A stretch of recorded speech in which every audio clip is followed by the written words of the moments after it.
Hello everyone, welcome to परीक्षा AQ।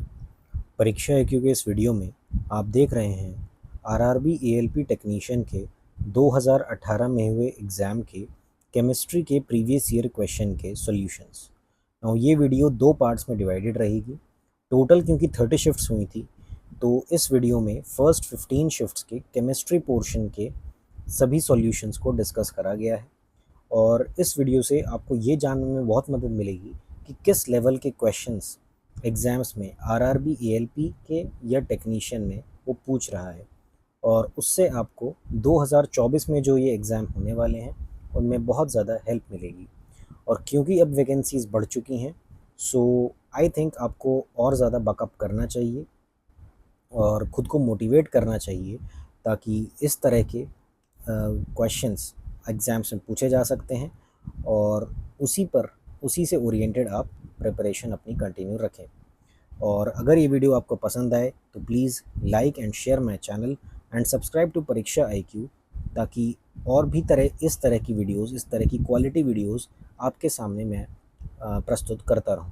So now let's start with the video. What happens as we do go down the group in a periodic table? तो क्या number of shells जो है वो घट जाते हैं? बिल्कुल नहीं। इनफैक्ट नंबर ऑफ शेल्स जो हैं वो बढ़ते हैं। नंबर ऑफ शेल्स जो हैं वो बढ़ते हैं। वैलेंस इलेक्ट्रॉन क्या घट जाते हैं? नहीं, घटते तो नहीं है। इसमें कोई चेंज नहीं आता, नो चेंज। क्योंकि नंबर ऑफ वैलेंस इलेक्ट्रॉन जो हैं वो उतने ही होते हैं जो आप ग्रुप में हो, जिस आप ग्रुप में हो। जैसे आप फर्स्ट ग्रुप में हो तो number of electron, valence electron क्या होंगे? 1। आप ग्रुप 2 में हो तो नंबर ऑफ वैलेंस इलेक्ट्रॉन क्या होंगे? 2। ठीक है, तो उस हिसाब से होता है। तो एटॉमिक साइज क्या घटता है? नहीं, एटॉमिक साइज इसका बढ़ता है। ठीक है, अब देखो ये कैसे होता है। जैसे मान लो तुम्हारे पास सोडियम है और उससे पहले तुम्हारे पास मान लो लिथियम है। ठीक है, अब लिथियम का एटॉमिक नंबर क्या है? 3। तो मैं उसे कैसे डिवाइड करूंगा कि भाई मेरे फर्स्ट KL, ठीक है, 2 शेल हो गए। KLMN 4 शेल होते हैं, तो K शेल में 2 इलेक्ट्रॉन आ गए और L में 1 इलेक्ट्रॉन आ गया। ठीक है, अब सोडियम आ गया। सोडियम के एटॉमिक नंबर क्या हो गया? 11। अब इसमें कितने आएंगे भाई? 2 तो यहाँ आ जाएगा, 8 यहाँ आ जाएगा और 1 यहाँ आ जाएगा M वाले में। तो अब जहाँ लिथियम में मेरे पास सिर्फ 2 ये आ रहे थे, 2 रिंग्स बन रहे थे।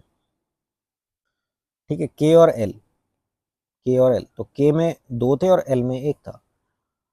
और वहीं सोडियम में मेरे पास 3 बने, भाई K L में कितने हो गए? 8 और लास्ट में कितना हो गया? तो मेरा एक शेल बढ़ गया, 1 शेल इंक्रीज्ड। तो नंबर ऑफ शेल मेरे क्या हो रहे हैं? इंक्रीज हो रहे हैं। जैसे ही मैं एक ग्रुप के नीचे जाऊंगा, जैसे ही मैं as I go down the group, number of shells जो होंगे वो इंक्रीज होंगे। लेकिन अगर आप यहीं पर देखो कि वैलेंस इलेक्ट्रॉन क्या यहाँ भी 1 था और यहाँ भी 1 था, देखो यहाँ भी वैलेंस इलेक्ट्रॉन 1 है, यहाँ भी वैलेंस इलेक्ट्रॉन कम है। तो वैलेंस इलेक्ट्रॉन जो है ये क्या रहेगा? ये रिमेन सेम रहेगा। ठीक है, तो इस तरह से ध्यान रखना है। इसी तरह से और भी प्रॉपर्टीज इसकी हमको देखनी पड़ेंगी, वो हम बाद में देखेंगे। ठीक है, अब देखिए इस क्वेश्चन में बोल रहा है कि which of the following is an amphoteric oxide. Now what are amphoteric oxide? Amphoteric oxides are metal oxides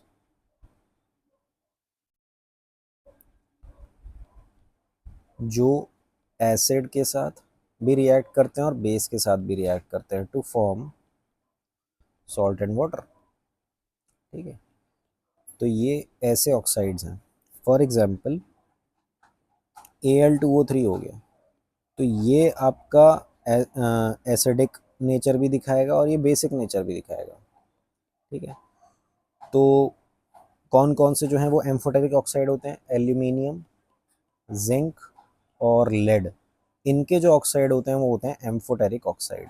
ठीक है, तो यहाँ पर आयरन ऑक्साइड नहीं होगा, मैग्नीशियम ऑक्साइड नहीं होगा, कार्बन डाइऑक्साइड नहीं होगा, एल्यूमिनियम ऑक्साइड मेरा आंसर हो जाएगा। ठीक, अब देखिए the maximum number of electrons that can be accommodated in M shell is, तो KLMN 4 शेल होते हैं और इनका फॉर्मूला कि कितने नंबर ऑफ मैक्सिमम इलेक्ट्रॉन्स में होते हैं वो होता है 2n²। तो जैसे यहाँ n की वैल्यू 1 2 3 4 रखेंगे, उस हिसाब से हम निकालेंगे। तो जब मैं 1 रखूँगा तो मेरे नंबर ऑफ इलेक्ट्रॉन्स 2 आएंगे, जब मैं यहाँ 2 रखूँगा तो यहाँ 8 आएंगे, जब मैं यहाँ 3 रखूँगा तो 18 आएंगे और 4 रखूँगा तो 32 आएंगे। तो बोल रहा है एम शेल में कितने होंगे, तो 18 इलेक्ट्रॉन्स, 18 इलेक्ट्रॉन्स। अब देखिए इस सवाल में वो बोल रहा है कि which of the following is not a property of acid, not a property. तो प्रॉपर्टी कि asset turn blue litmus red, ये बात सही है यार, ब्लू लिटमस को रेड कर देता है। एसिड का सॉर टेस्ट होता है, ये भी सही है। एसिड फॉर्म, हाँ, तो एसिड प्लस बेस जब होता है तो क्या बनता है, सॉल्ट एंड वाटर बनता है, तो ये बात भी सही है। Acids have a bitter taste, नहीं। जब हमने यहाँ ये कह दिया कि सावर टेस्ट होता है और ये बात सही है, तो ये बात ऑब्वियसली गलत होगी, है ना। ये तो आसान था मार्क करना इस हिसाब से। तो अब देखो एसिड्स में क्या होता है, acids contain replaceable hydronium ion. ठीक है, एसिड को आप पानी में डालोगे तो वो हाइड्रोनियम आयन देगा आपको, H+। और अगर जैसे ये प्रॉपर्टी जो है कि acids give hydronium ion in aqueous solution, ये है आर्हीनियस कॉन्सेप्ट, ये है आर्हीनियस कॉन्सेप्ट। और एसिड जो है वो प्रोटॉन को डोनेट करते हैं, दे डोनेट अ प्रोटॉन। ये कौन सा कॉन्सेप्ट है, ये है ब्रॉन्स्टेड लवरी कॉन्सेप्ट, ये है ब्रॉन्स्टेड लवरी कॉन्सेप्ट। और acid are the ones that accept electron. अब डोनेट कर रहे हैं प्रोटॉन को तो इलेक्ट्रॉन को एक्सेप्ट करेगा, तो दैट एक्सेप्ट इलेक्ट्रॉन, तो ये है लुईस थ्योरी। तो ये 3 थ्योरी हैं, 1 2 3, ने याद रखना है, ठीक है। अब देखो एसिड के बारे में एक बात ये है कि ये ब्लू लिटमस को तो रेड टर्न कर रहा है, लेकिन क्या इसके अलावा भी और कुछ कर रहा है, हाँ। ये मिथाइल ऑरेंज को, जो कि ऑरेंज कलर का होता है, उसको पिंक में कन्वर्ट कर देता है। ये फिनोल्फ्थलीन को कलरलेस कर देता है, ठीक है ना। इसके अलावा और क्या क्या प्रॉपर्टीज़ हैं, देखो एसिड हमारे अंदर भी होता है, HCl हमारे स्टमक के अंदर होता है जो कि डाइजेशन का काम करता है। देन HNO3 क्या काम करता है, नाइट्रिक एसिड, ये प्योरिफिकेशन ऑफ क्या करता है, गोल्ड और सिल्वर करता है। Then sulphuric acid, sulphuric acid के हमारे भाई लैब्स वगैरह में बहुत ज़्यादा यूजेस होते हैं, ठीक है ना। इन सब के अलावा एसिड जो होता है और कहाँ कहाँ होता है, तो सिट्रिक एसिड, सिट्रिक एसिड होता है किस में होता है भाई, जो लेमन्स वगैरह होते हैं उनमें होता है, ठीक है, सिट्रिक एसिड, ठीक है, कहाँ होता है, लेमन्स में। देन टमेटोज में, यहाँ कौन सा होता है, ऑक्सैलिक एसिड होता है, ये ऑक्सैलिक एसिड होता है। देन एप्पल्स में मैलिक एसिड होता है, विनेगर में एसिटिक एसिड होता है, ठीक है, और साउर मिल्क में लैक्टिक एसिड होता है, ठीक है। तो ये सब आपको पता होना चाहिए। अच्छा, आंट में फॉर्मिक एसिड होता है, फॉर्मिक एसिड होता है, ठीक है। अब देखिए बोल रहा है बॉइलिंग पॉइंट ऑफ एल्कोहल जो है वो 78 डिग्री सेंटीग्रेड है, तो केल्विन स्केल में टेम्परेचर क्या होगा, ये मैंने देखो बताया था। इसके लिए आपको सिंपल एक फार्मूला याद रखना है कि C-0/100 is equal to K-273/100। तो ये हो जाता है C is equal to K-273, और अगर K निकालना है तो C+273। मतलब कोई टेम्परेचर अगर आपको केल्विन में निकालना है तो उसका सेंटीग्रेड में जो है 273 जोड़ दो, मतलब 78 और 273 कितना हो जाएगा, 351। तो 351 क्या हो जाएगा, मेरा आंसर हो जाएगा, ठीक। अब देखो इस सवाल में कह रहा है कि पीएच जो है किसी सॉल्यूशन का 3 है और जब उसका पीएच जो है 6 हो जाता है तो हाइड्रोनियम आयन कंसंट्रेशन क्या हो जाती है। तो देखो इस सवाल में आपको एक फॉर्मूला पता होना चाहिए, किसका, पीएच का। पीएच का फॉर्मूला होता है -log 10, ये बेस है, at base 10 concentration of hydronium ion, ये होता है। तो अगर वो कह रहा है कि तुम्हारा पीएच 3 है, तो मैंने कहा 3 ये ले लो, -log 10 हाइड्रोनियम आयन।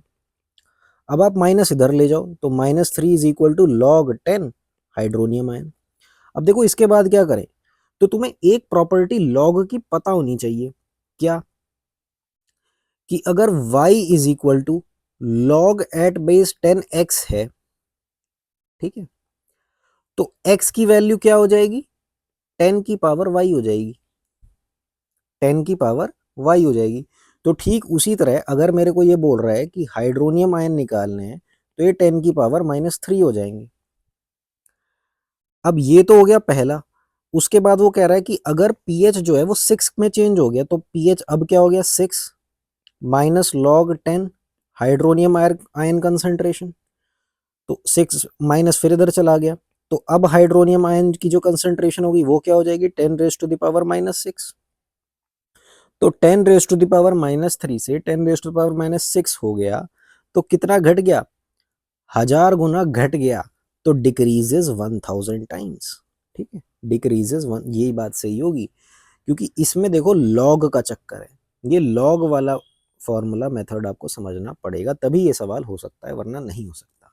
ठीक है, देखो कह रहा है कि how many atoms are present in one molecule of ozone. तो ओजोन का फॉर्मूला होता है O3, और इसी से काफ़ी स्वाभाविक है कि 3 एटम्स जो हैं वो ऑक्सीजन के प्रेजेंट रहते हैं हमारे ओजोन में, तो 3 आंसर आ जाएगा।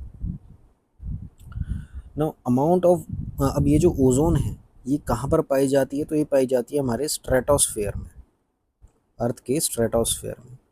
और ओजोन जो है वो धीरे धीरे क्या हो रही है, डिप्लीट हो रही है, because of increasing use of CFCs, हेलॉन्स, ठीक है, एंड कार्बन टेट्राक्लोराइड। ठीक है, तो एक जो है इन सभी केमिकल्स को कम करने के लिए 1987 में मॉन्ट्रियल प्रोटोकॉल हुई थी, जिसमें कि इन सब पर बैन लगाने को कहा गया था, ताकि ओजोन डिप्लीशन जो है वो रुक सके ना। ओजोन को डिप्लीट करना, रोकना, डिप्लीट होने से रोकना इतना ज़रूरी क्यों है, बिकॉज ओजोन जो है it absorbs harmful UV radiation. ठीक है, ये जितने भी जो भी अल्ट्रावायलेट रेडिएशन सन से आती हैं उनको एब्जॉर्ब कर लेती है, और अगर एब्जॉर्ब ना करेगी तो हमें काफ़ी सारी स्किन प्रॉब्लम्स वगैरह हो सकती हैं। ठीक, तो ये काम करती है। अब ओजोन जो है इसको मेजर किस में करा जाता है, तो एक होता है डॉप्सन यूनिट। डॉप्सन यूनिट, तो डॉप्सन यूनिट क्या होता है, one Dobson unit is equal to number of molecules of ozone that would be required to create a layer of pure ozone 0.01 millimetre thick at a temperature of 0 degree and pressure of 1 atmosphere. अगर बोले कि ozone को major किस में करा जाता है, तो आंसर एकदम फट के आना चाहिए, डॉप्सन यूनिट होता है, डॉप्सन यूनिट। ठीक है, और हमारा जो एनवायरनमेंट मिनिस्ट्री है वो कब बनी थी, MOEFCC, ये बनी थी 1985 में। और एनवायरनमेंट मिनिस्टर कौन है, mister Bhupendra Yadav, mister Bhupendra Yadav. Which of the following gases is use to prevent food material from getting oxidised. तो ये मैंने पहले भी बताया था कि जो ये फूड मटेरियल जो होता है ये ख़राब हो जाता है ऑक्सीडेशन की वजह से, रैंसिड हो जाता है, रैंसिड हो जाता है, ख़राब हो जाता है, सड़ जाता है। तो इससे प्रिवेंट करने के लिए इसमें जो चिप्स वगैरह जैसे पैकेट्स होते हैं उसमें हम लोग नाइट्रोजन गैस का इस्तेमाल करते हैं, नाइट्रोजन गैस भरते हैं, जो इन्हें ऑक्सीडेशन से बचाते हैं, ऑक्सीडाइज होने से बचाते हैं। तो आंसर आ जाएगा नाइट्रोजन। ठीक, अब देखिए इसमें बोल रहा है the metal that can B cut with a knife. तो देखो वो सोडियम है, सोडियम इतना सॉफ्ट होता है that it can be cut with a knife, और सोडियम ही वो मेटल है जो कि केरोसिन में प्लेस करा जाता है, केरोसिन में, ये मैंने पहले भी बताया था, क्योंकि ये इतना ज़्यादा रिएक्टिव होता है कि ये इसे ओपन एयर में नहीं रख सकते, तो इसको केरोसिन में रखा जाता है ताकि ये सोडियम ऑक्साइड ना बना दे। ठीक है, तो सोडियम आंसर है। नो कॉपर के बारे में, कॉपर के बारे में, कॉपर एक ऐसा एलिमेंट है जो बहुत अच्छा गुड कंडक्टर ऑफ इलेक्ट्रिसिटी है, that is a good conductor of electricity, और इसको इलेक्ट्रिकल अप्लाइंसेस में बहुत यूज़ करा जाता है, स्विचेस वगैरह में बहुत यूज़ करा जाता है, ट्रांसमिशन लाइंस में यूज़ किया जाता है। ठीक है, देन एल्यूमिनियम के बारे में, कि एल्यूमिनियम जो है ये एक एम्फोटेरिक ऑक्साइड है, एम्फोटेरिक ऑक्साइड। एम्फोटेरिक ऑक्साइड का मतलब जो कि मेटल्स एंड नॉन मेटल्स दोनों के साथ क्या करते हैं, रिएक्ट करते हैं। ठीक है, तो examples of amphoteric oxide aluminium, zinc and lead. ठीक है, ये तीन है, तीनों एम्फोटेरिक ऑक्साइड है। और आयरन, आयरन के बारे में तो पता ही है यार, आयरन जो है बहुत ज़्यादा इंपॉर्टेंट मेटल है। आयरन ऑक्साइड फेरस और फेरिक ऑक्साइड बनाता है। ठीक है, Fe2O3 और Fe3O4। ये दो तरह के ऑक्साइड बनाता है। Now about their atomic number, sodium का एटॉमिक नंबर क्या है 11, कॉपर का एटॉमिक नंबर क्या है 24 और सॉरी 29, एल्यूमिनियम का एटॉमिक नंबर है 13 और आयरन का एटॉमिक नंबर है 26। अब देखो इस सवाल में पूछ रहा है molecular formula of propane is. तो प्रोपेन सबसे पहले ये देखना है कि ये हाइड्रोकार्बन कैसा है। देखो हाइड्रोकार्बन जो है हमारे पास तीन तरीके के होते हैं, एल्केन होता है, एल्कीन होता है और एल्काइन होता है, और तीनों के फॉर्मूले अलग हैं। एल्केन जो होता है वो होता है CnH2n+2, एल्कीन होता है CnH2n और एल्काइन होता है CnH2n-2। ठीक है। अब जैसे एल्केन, तो ये है एक एल्केन। तो एल्केन शुरू कहाँ से होता है, सबसे जो स्मॉलेस्ट होता है वो होता है मीथेन, इथेन, फिर आता है प्रोपेन जो इन्होंने पूछा है, फिर आता है ब्यूटेन, फिर आता है पेंटेन। ठीक है, तो इस तरह से चलता है। तो मीथेन में जो होता है सिंपली एक कार्बन होता है। ठीक है, मीथेन में एक कार्बन होगा और H कितना हो जाएगा 2 × 1 + 2, तो CH4। ठीक है। अब जैसे इथेन है तो हो जाएगा C2H, 2 × 2 = 4, 2 × 2 + 2, 2 × 4 5 6, तो C2H6। ठीक इसी तरह प्रोपेन का क्या हो जाएगा C3H, 2 × 3 = 6, 2 × 3 + 2, तो C3H8। ठीक है, तो C3H8 क्या हो जाएगा, इसका आंसर हो जाएगा। इसी तरह से अगर वो हमें एल्कीन बोलता कोई सा भी, मान लो वो हमको बोलता प्रोपीन का बताओ, प्रोपीन का बताओ, तो एक एल्कीन हो गया, तो C3H6। ठीक है। अब अगर हमें वो बोलता कोई एल्काइन तो हम वो बता देते। अब एक बात नोट करने की इसमें ये है कि एल्केन्स में जो होता है वो सिंगल बॉन्ड होता है। ठीक है। एल्कीन्स में जो होता है वो डबल बॉन्ड होता है। ठीक है। और एल्काइंस में जो होता है वो ट्रिपल बॉन्ड होता है। तो ये बात ध्यान रखना, ये बात ध्यान रखना। अब देखो helium, except helium all noble gases have how many electrons in outermost shell. तो हीलियम का तो हमें पता है कि भाई एटॉमिक नंबर 2 है, तो आउटर मोस्ट शेल में 2 इलेक्ट्रॉन होने, लेकिन इसको छोड़ के बाकी सब में जितनी भी नोबल गैस हैं, जितनी भी नोबल गैसेज हैं उनके आउटर मोस्ट शेल में 8 इलेक्ट्रॉन्स होते हैं। आप एग्जाम्पल ले लो नियॉन का, विद एटॉमिक नंबर 10 कॉन्फ़िगरेशन क्या बैठेगी 28। आर्गन का एग्जाम्पल ले लो, विद एटॉमिक नंबर 18 कॉन्फ़िगरेशन क्या बैठेगी 288। आप ले लो example krypton, atomic number 36 configuration क्या बैठेगी 28188। तो मतलब आउटर मोस्ट शेल में कितने इलेक्ट्रॉन रहेंगे, कोई भी नोबल गैस रहे तो वो 8 इलेक्ट्रॉन्स प्रेजेंट रहते हैं। ओके।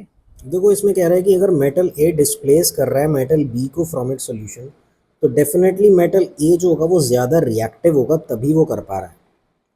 तो जब रिएक्टिविटी ज़्यादा होती है तभी तो उसको डिस्प्लेस कर पाता है। तो अब देखो इस सवाल में बोल रहा है कि इनमें से कौन सा जो है बॉर्डर लाइन एलिमेंट नहीं है। तो देखो बॉर्डर लाइन एलिमेंट होते कौन से हैं, बॉर्डर लाइन एलिमेंट वो हैं जो इंटरमीडिएट होते हैं between metals and non metals. ठीक है। और एक्चुअली एक तरह से ये लाइन जो होती है एक जिगजैग लाइन होती है जो कि मेटल्स को नॉन मेटल्स से सेपरेट करती है। ठीक है। तो अब बॉर्डर लाइन पर इनमें से कौन सा नहीं है, तो बोरॉन, सिलिकॉन और पोलोनियम तो होते हैं, सिर्फ बिस्मथ नहीं है, बिस्मथ थोड़ा नीचे आता है। फॉर एग्जांपल आप ये देखो, ये जो है ये मेरी बॉर्डर लाइन है, ये मेरी पीरियोडिक टेबल है और इसमें ये मेरी बॉर्डर लाइन है। ठीक है। तो इसमें मेरा बोरॉन कहाँ आ रहा है, यहाँ आ रहा है। सिलिकॉन कहाँ आ रहा है, मेरा यहाँ आ रहा है। पोलोनियम कहाँ आ रहा है, मेरा यहाँ आ रहा है। ठीक है, ये भी बॉर्डर लाइन पर आ रहा है, देखो जस्ट बॉर्डर लाइन पर है।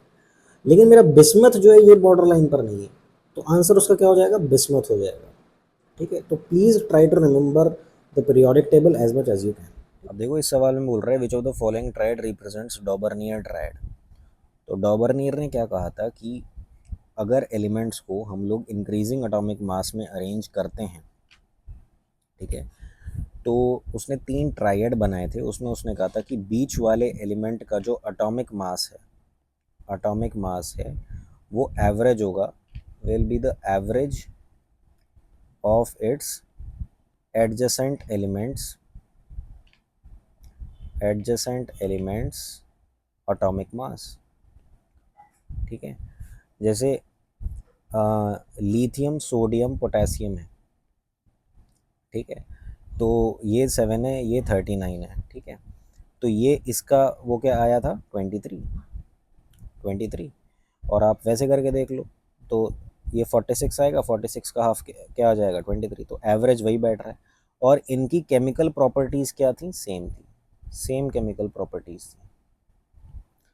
ठीक है, तो इस तरह के डॉबरनियर ने क्या करा था, 3 ट्रायड्स आइडेंटिफाई करे थे। Now what are those 3 triads? देखो, पहला तो है लिथियम सोडियम पोटेशियम, दूसरा है कैल्शियम स्ट्रॉन्शियम बेरियम, और तीसरा है क्लोरीन ब्रोमीन आयोडीन। तो आपको ये तीनों याद रखें, एटलीस्ट नेम्स तो याद रखो, नेम्स तो याद होने चाहिए कि lithium sodium potassium, calcium strontium barium and chlorine bromine iodine. तो यहाँ पे लिथियम सोडियम पोटेशियम है, तो ये मेरा आंसर हो जाएगा। ठीक है,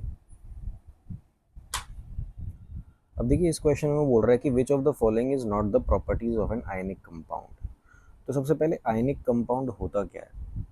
देखो, आयनिक कंपाउंड जो है ये भाई वो एटम्स के बीच का एक कंपाउंड है, वो एलिमेंट्स के बीच का है जो आयनिक बॉन्ड बना रहे हैं। अब आयनिक बॉन्ड क्या होते हैं? तो आयनिक बॉन्ड्स वो हैं, देखो बॉन्डिंग जो होती है दो प्रकार की होती है। एक तो होती है आयनिक, ठीक है, एक होती है कोवेलेंट। आयनिक बॉन्डिंग में क्या होता है कि कंप्लीट ट्रांसफर होता है इलेक्ट्रॉन का, कंप्लीट ट्रांसफर ऑफ इलेक्ट्रॉन्स। लेकिन कोवेलेंट बॉन्डिंग में क्या करता है, इसमें शेयरिंग का प्रोसेस चलता है। ठीक है भाई, थोड़ा सा मैं तुम्हें दूंगा, थोड़ा सा तुम मुझे दो, हम आपस में मिल बांट के जो है कर लेंगे। ठीक है, शेयर कर लेंगे हम लोग। लेकिन इसमें क्या होता है, ये कंप्लीट हो जाता है ट्रांसफर। फॉर एग्जांपल NaCl है। ठीक है, देखो सोडियम के आउटर मोस्ट शेल में एक इलेक्ट्रॉन है, एक इलेक्ट्रॉन, क्योंकि 11 है भाई, एटॉमिक नंबर 11 है। तो 281, तो आउटर मोस्ट शेल में कितना है, एक इलेक्ट्रॉन है। तो एक इलेक्ट्रॉन एक्सेस है, तो अब ये एक इलेक्ट्रॉन जो है किसी को दे दे तो ये स्टेबल हो जाएगा। ठीक है, अब क्लोरीन है, तो क्लोरीन का एटॉमिक नंबर क्या है 17। तो इसके आउटर मोस्ट शेल में कितने इलेक्ट्रॉन है 7। तो अगर इसको एक इलेक्ट्रॉन मिल जाए तो ये स्टेबल हो जाएगा। तो ये अगर दे दे और ये ले ले तो स्टेबिलिटी आ जाएगी। तो इसी तरह से जब सोडियम जो है अपना एक इलेक्ट्रॉन जो है क्लोरीन को दे देता है, ठीक है, तो इस पर चार्ज आ जाता है Na पॉजिटिव। और इसी तरह जब क्लोरीन एक इलेक्ट्रॉन ले लेता है तो इस पर चार्ज आ जाता है Cl नेगेटिव। ठीक है, तो इनसे ये कंपाउंड बनता है NaCl। तो ये कंपाउंड बनता है। और कोवेलेंट में क्या होता है, फॉर एग्जांपल हाइड्रोजन है। अब हाइड्रोजन को जो है एक एटम है इसके पास, और इसके पास भी एक एटम है। तो ये दोनों आपस में क्या कर लेते हैं, शेयर कर लेते हैं। भाई इसने इसके साथ भी शेयर कर लिया और खुद का ही, तो H2 बन जाता है। ठीक है, H2 बन जाता है। तो ये होती है इनमें आपस में कोवेलेंट बॉन्डिंग, मतलब शेयरिंग से जो हो रही है। ठीक है, तो अब आयनिक बॉन्डिंग पर आते हैं। देखो कॉन्सेप्ट तो समझ में आ गया कि आयनिक बॉन्डिंग ये है कि भाई कंप्लीट ट्रांसफर ऑफ इलेक्ट्रॉन हो रहा है। तो अब जब कंप्लीट ट्रांसफर ऑफ इलेक्ट्रॉन हो रहा है तो ये आयनिक बॉन्ड्स जो होते हैं, एक तो ये पानी में सॉल्युबल होते हैं, सॉल्युबल इन वाटर। ठीक है, और ये होते हैं गुड कंडक्टर ऑफ इलेक्ट्रिसिटी। कब कब जब मोल्टन स्टेट में हो या पानी में हो। ठीक है, लेकिन बट इन सॉलिड स्टेट में बैड कंडक्टर ऑफ इलेक्ट्रिसिटी होते हैं। ठीक है, और इनका हाई मेल्टिंग और बॉइलिंग पॉइंट होता है। ठीक है, तो ये इनकी खास बात है सब। और आयनिक कंपाउंड जो हैं they are not good conductor of electricity. ठीक है, और इनका मेल्टिंग पॉइंट और बॉइलिंग पॉइंट उतना है नहीं होता। तो ये बोल रहा है कि इसमें से कौन सी जो है प्रॉपर्टी नहीं है, तो ये वाली नहीं है, वही हाई मेल्टिंग और बॉइलिंग पॉइंट होता है। सॉलिड हार्ड तो ये होते हैं, सॉलिड और हार्ड होते हैं वो तो ठीक है, जब हम इनको पानी में डिजोल्व कर रहे हैं तब नहीं होते। हाई मेल्टिंग बॉइलिंग पॉइंट रहता है, बिल्कुल सही है। सॉल्युबल इन वाटर रहते हैं, हाँ, तो ये लोग पानी में सॉल्युबल रहते हैं, लेकिन insoluble in petrol.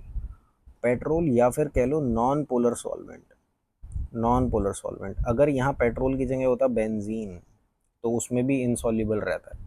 Carbon tetrachloride उसमें भी इनसॉल्युबल रहता है। तो पानी में तो ये सॉल्युबल रहते हैं, लेकिन इनसॉल्युबल रहते हैं दूसरे सॉल्वेंट्स में। ठीक। अब देखो वो क्या कह रहा है कि which of the following gases turns lime water milky. तो पहले हमें लाइम वाटर का फॉर्मूला पता होना चाहिए। देखो लाइम वाटर या फिर स्लेकेड लाइम, इसका फॉर्मूला क्या होता है, या स्लेकेड लाइम ये होता है calcium hydroxide, please remember it. तो इसके कहे अनुसार कैल्शियम हाइड्रोक्साइड को, ठीक है, अगर हम कार्बन डाइऑक्साइड से पास करा दे तो हम कार्बन डाइऑक्साइड होगा इसका आंसर। तो वो में क्या देता है, कैल्शियम कार्बोनेट प्लस पानी। तो it is this calcium carbonate that turns lime water milky. ये वाइट प्रेसिपिटेट बनाता है, वाइट प्रेसिपिटेट। तो इस कैल्शियम कार्बोनेट की वजह से लाइम वाटर मिल्की टर्न हो जाता है। नाउ आपको और भी इम्पॉर्टेंट टर्मिनोलॉजीज जो है केमिस्ट्री की वो पता होनी चाहिए। जैसे एक होता है क्विक लाइम, क्विक लाइम या फिर लाइम कह लो, वो होता है calcium oxide, calcium oxide. Then एक होता है स्लेकेड लाइम, ये लाइम वाटर मैंने तुम्हें बता दिया, स्लेकेड लाइम ये होता है, ठीक है, कैल्शियम हाइड्रोक्साइड। और इसके बाद एक होता है कॉस्टिक सोडा, कॉस्टिक सोडा। अब ये कॉस्टिक सोडा क्या होता है, सोडियम हाइड्रोक्साइड। फिर एक आता है वॉशिंग सोडा, तो ये तुम्हें पता होना चाहिए, होता है सोडियम कार्बोनेट। और एक होता है बेकिंग सोडा, और बेकिंग सोडा क्या होता है, सोडियम हाइड्रोजन कार्बोनेट। तो please you will have to remember all these terminologies. Okay, देखो इस क्वेश्चन में बोल रहा है कि which of the following is a surface phenomena. तो इवेपोरेशन होता है एक सरफेस फिनोमेना। देखो कैसे होता है एक सरफेस फिनोमेना, कि इवेपोरेशन के दौरान क्या होता है कि मॉलिक्यूल्स जो भी तुम्हारे सरफेस पर होते हैं, जैसे ये तुम्हारा पानी है, ठीक है, ये टोटल तुम्हारा पानी है, तो इस पानी के ऊपर के जो मॉलिक्यूल्स होंगे, ठीक है, जिनकी काइनेटिक एनर्जी ज़्यादा होगी वो तो तुम्हारे ऊपर चले जाएंगे, वो एस्केप कर जाते हैं, ठीक है, और नीचे वाले एज इट इज़ रहते हैं। तो एवरेज काइनेटिक एनर्जी जो होती है वो क्या होती है, घट जाती है, एवरेज काइनेटिक एनर्जी डिक्रीज कर जाती है, और इसकी वजह से क्या होता है, कूलिंग होती है, कूलिंग। तो कहीं पर ये स्टेटमेंट पढ़ोगे कि इवेपोरेशन कॉजेज कूलिंग, तो ये बात सही है, इवेपोरेशन कॉजेज कूलिंग। और किस वजह से कर रही है, ये एवरेज काइनेटिक एनर्जी जो हो रही है मेरी डिक्रीज हो रही है। अब यही एग्जाम्पल रहता है अर्दन पॉट्स में, घड़ों में। अर्दन पॉट्स के अंदर क्या होता है कि यहाँ पर जो तुम्हारा पानी होता है ये जो है एस्केप कर जाता है, और तुम्हारा एवरेज काइनेटिक एनर्जी जो होती है वो घट जाती है, जिसकी वजह से क्या होती है, कूलिंग होती है पानी की, ठीक है। इसी तरह से स्वेट होता है, हमारी बॉडी में जो स्वेट होता है जब वो इवेपोरेट करता है तभी हमें क्या होती है, कूलिंग फील होती है एकदम से, ठीक है, our body feels a bit cool. Now freezing क्या होता है, फ्रीजिंग, तो फ्रीजिंग वो होता है कि जिसमें लिक्विड जो होता है वो सॉलिड में चेंज हो जाता है, ठीक है, लिक्विड जो हो रहा है वो सॉलिड में चेंज हो रहा है, तो वो फ्रीजिंग हो रहा है एट अ सर्टेन टेम्परेचर। और मेल्टिंग क्या हो रहा है, मेल्टिंग में सॉलिड जो है वो किस में कन्वर्ट हो रहा है, लिक्विड में कन्वर्ट हो रहा है, तो ये भी सरफेस फिनोमेना नहीं है। और बॉइलिंग में क्या हो रहा है, देखो बॉइलिंग में जो है वो लिक्विड जो है वो तुम्हारा गैशियस फॉर्म में कन्वर्ट हो रहा है एट अ सर्टेन टेम्परेचर। तो इवेपोरेशन ऐसा वो है जो कूलिंग कॉज करता है, ठीक है। देखो वो बोल रहे हैं कि Rathin is now 16 years old while his cousin is 7 years old, after how many years will Rathin age be 1.5 times that of his cousin. तो अब अगर वो राथिन जो है वो 16 ईयर्स ओल्ड है, अब मान लो n ईयर्स बाद जो होगी, ठीक है, after how many years Rathin age will be 1.5 time, मतलब 3/2 टाइम्स ऑफ हिज कज़न। अब कज़न कितना है, 7 साल का, तो n ईयर्स बाद होगी, प्लस n कर दिया, तो इसका ट्वाइस हो जाएगा, 16 2 32 plus 2n is equal to 21 plus 3n। तो n की वैल्यू क्या हो जाएगी, 11, है ना, मतलब 11 साल बाद जो है वो ऐसा हो जाएगा। अब देखो इस सवाल में बोल रहा है कि which of the following is the third member of the डॉबर्नियर triad that also features lithium and sodium. तो डॉबर्नियर ट्रायड मैंने बताया था कि डॉबर्नियर ने इस तरह के ट्रायड्स बनाए थे कि जो मिडिल एलिमेंट था वो जो उसका जो एटॉमिक मास था वो फर्स्ट एलिमेंट और थर्ड एलिमेंट का क्या था, एवरेज था, और उनकी केमिकल प्रॉपर्टीज आपस में क्या कर रही थी, मैच कर रही थी। तो इसी तरह से जैसे एक ट्राइड ये था लिथियम सोडियम पोटेशियम, तो आंसर पोटेशियम है कि अगर लिथियम सोडियम अगर तीसरा पोटेशियम है। एक और ट्राइड सुन लो, एक और ट्राइड था कैल्शियम स्ट्रोंशियम बेरियम, तो ये भी पूछ सकता है आगे वो। और तीसरा एक ट्राइड और सुन लो, क्लोरीन ब्रोमीन आयोडीन, तो ये तीन ट्राइड्स थे। ठीक है, तो आंसर हो गया potassium. Which of the following type of medicine is use to treat indigestion, तो ये एंटासिड होती है। एंटासिड ये जो होती हैं ये टैबलेट्स होती हैं जो कि हमारे जो भी एसिडिटी बन रही होती है उसको ट्रीट करती है। तो ये क्या करता है, न्यूट्रलाइज कर देता है, न्यूट्रलाइज कर देता है एसिड को, जो भी एक्स्ट्रा एसिड बन रहा है पेट में उसको न्यूट्रलाइज कर देता है। और इसमें मेनली हाइड्रोक्साइड्स यूज़ होते हैं और कार्बोनेट्स यूज़ होते हैं, कैल्शियम कार्बोनेट टैबलेट्स भी यूज़ होती हैं।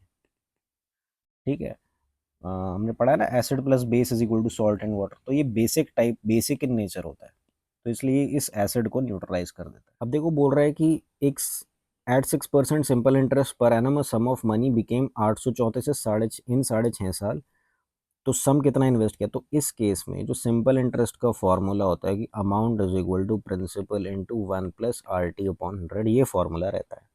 ठीक है, तो अमाउंट कितना हो गया तुम्हारा 834 रुपये, और प्रिंसिपल कितना था वो नहीं पता, और ये 6.5 साल तक के लिए रहा, और इंटरेस्ट कितना था 6/100। अब ये कितना आ जाएगा 6 5 30 36 39 39/100 100 + 139 139, तो ये 139/100 into P is equal to 834 आ गया। कितने टाइम जाएगा, 9 6 50, 6 टाइम जाएगा। तो प्रिंसिपल कितना हो जाएगा 600, तो 600 मेरा आंसर। देखो बोल रहा है कि gas evolve when sodium carbonate reacts with hydrochloric acid, तो सोडियम कार्बोनेट क्या हो गया, ये हो गया। जब इसको हाइड्रोक्लोरिक एसिड के साथ रिएक्ट कराएंगे तो क्या बनेगा, सॉल्ट बनेगा, NaCl नमक बनेगा, और क्या लिबरेट होगी, कार्बन डाइऑक्साइड। तो जो गैस लिबरेट होगी वो क्या होगी, कार्बन डाइऑक्साइड होगी। और इसको सोडियम कार्बोनेट को और क्या बोलते हैं, वॉशिंग सोडा, वॉशिंग सोडा। देखो इस सवाल में वो हमसे पूछ रहा है नंबर ऑफ, इस सिंबल का नाम होता है सिग्मा और ये होता है पाई। कह रहा है number of sigma and pi bonds in benzene respectively is.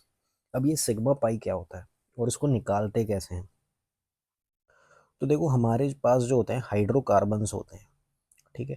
अब ये हाइड्रोकार्बन्स होते हैं, क्या होते हैं, कार्बन और हाइड्रोजन के कोवेलेंट बॉन्ड से हाइड्रोकार्बन्स हमारे पास बनते हैं। ठीक है, पेट्रोलियम जैसे हो गया वो भी एक हाइड्रोकार्बन हो गया, बेंजीन हो गया एक हाइड्रोकार्बन हो गया। तो अब ये दो तरीके के होते हैं, एक तो होते हैं सैचुरेटेड, ठीक है, और एक होते हैं अनसैचुरेटेड। और सैचुरेटेड में आते हैं एल्केन्स, मतलब सिंगल बॉन्ड वाले, कार्बन और हाइड्रोजन का सिंगल बॉन्ड बना खत्म, ये सिंगल बॉन्ड दर्शा रहा है। ठीक है, और दूसरे होते हैं अनसैचुरेटेड। अब ये होते हैं दो तरीके के, ये होते हैं या तो एल्कीन या एल्काइन। और एल्कीन्स में क्या होता है, डबल बॉन्ड प्रेजेंट होता है, कार्बन और हाइड्रोजन के बीच डबल बॉन्ड हो गए प्रेजेंट। ठीक है, और एल्काइंस में क्या होता है, इसमें ट्रिपल बॉन्ड प्रेजेंट होते हैं, तीन बॉन्ड, तीन कोवेलेंट बॉन्ड प्रेजेंट होते हैं। ठीक है, अब अगर तुम्हें ये बताना हो कि सिग्मा पाई क्या होता है, तो मैं थोड़ा ऊपर ऊपर से अगर अभी बताऊं, तो ये जो सिंगल बॉन्ड है, जब भी कोई सिंगल बॉन्ड दिखे तो उसमें एक सिग्मा बॉन्ड तो होगा ही होगा। कोई भी बॉन्ड हो, सिंगल हो डबल हो, एक सिग्मा बॉन्ड होगा ही होगा। और जो लेफ्ट ओवर पोर्शन है, जो बचे हुए बॉन्ड है, वो पाई बॉन्ड होंगे। जैसे इसमें एक सिग्मा हो गया और पाई कितने हो गए, 0 पाई, और तो कोई है ही नहीं। अब ये दो बॉन्ड है, यहाँ मेरे पास दो बॉन्ड है, तो इसमें एक सिग्मा मैंने पहले चुरा लिया, अब कितने बचे पाई, एक पाई बचे, तो एक सिग्मा हो गया और एक पाई हो गया। अब एल्काइन में आ जाओ, अब इसमें से मैंने एक सिग्मा चुरा लिया, अब मेरे पास क्या बचे, दो पाई बचे, तो इसमें हो जाएगा एक सिग्मा और दो पाई। तो ये तो हमने एल्केन एल्कीन और एल्काइन के बारे में बात करी। अब कोई भी हमें हाइड्रोकार्बन दिया जाता है, मान लो सिंपलेस्ट हाइड्रोकार्बन की मैं बात करता हूँ, मीथेन, मीथेन, तो इसका फॉर्मूला क्या होगा, CH4। अब ये कैसे निकला, ये एक एल्केन है, देखो CnH2n+2 इससे निकलता है ये। ठीक है, ये एल्केन का फॉर्मूला होता है, ये एक एल्केन है। ठीक है, सिंपलेस्ट एल्केन है, N की वैल्यू 1 रखोगे तो CH4 आ जाएगा। ठीक है, अब इसका स्ट्रक्चर क्या होता है, देखो एक कार्बन और चार तरफ इसके हाइड्रोजन हो गए। ठीक है, तो अब इसके मेरे को बताने भाई सिग्मा बॉन्ड कितने हो गए। तो सिग्मा कितने हो गए, एक बॉन्ड ये, तो एक सिग्मा ये हो गया, एक बॉन्ड ये, एक सिग्मा ये हो गया, एक बॉन्ड ये, एक सिग्मा ये हो गया, एक बॉन्ड ये, एक सिग्मा ये हो गया। तो इसमें चार तो मेरे पास क्या हो गए, सिग्मा बॉन्ड। अब पाई बॉन्ड कितने हैं भाई, डबल बॉन्ड या ट्रिपल बॉन्ड तो है नहीं, सिंगल बॉन्ड है, तो पाई होगा ही नहीं इसमें, तो जीरो पाई बॉन्ड।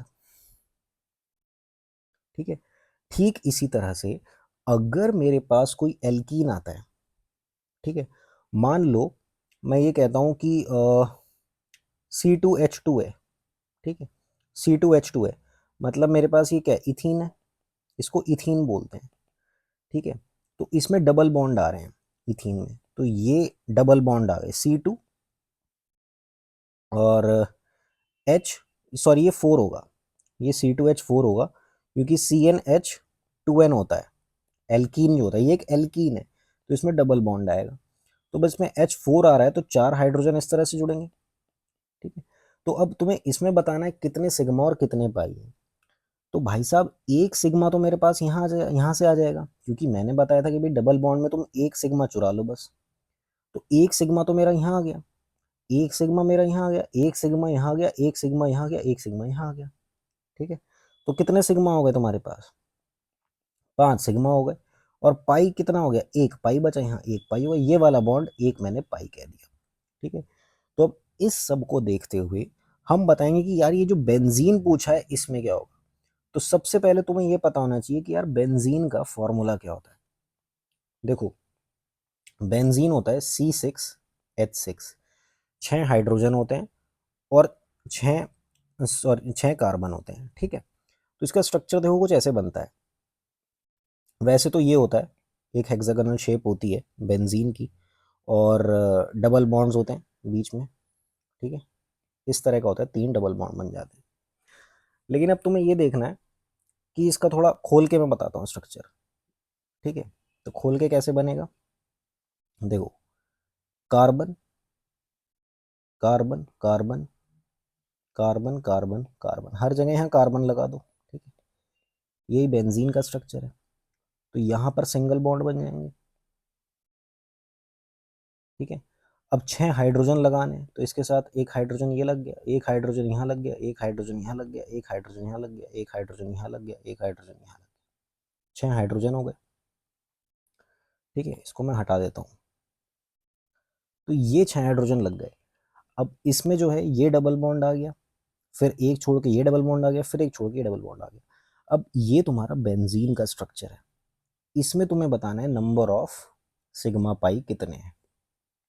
तो देखो भाई ये एक सिग्मा हो गया, एक सिग्मा ये हो गया, एक सिग्मा ये हो गया, एक सिग्मा ये हो गया, एक सिग्मा ये हो गया, एक सिग्मा ये हो गया, ठीक है।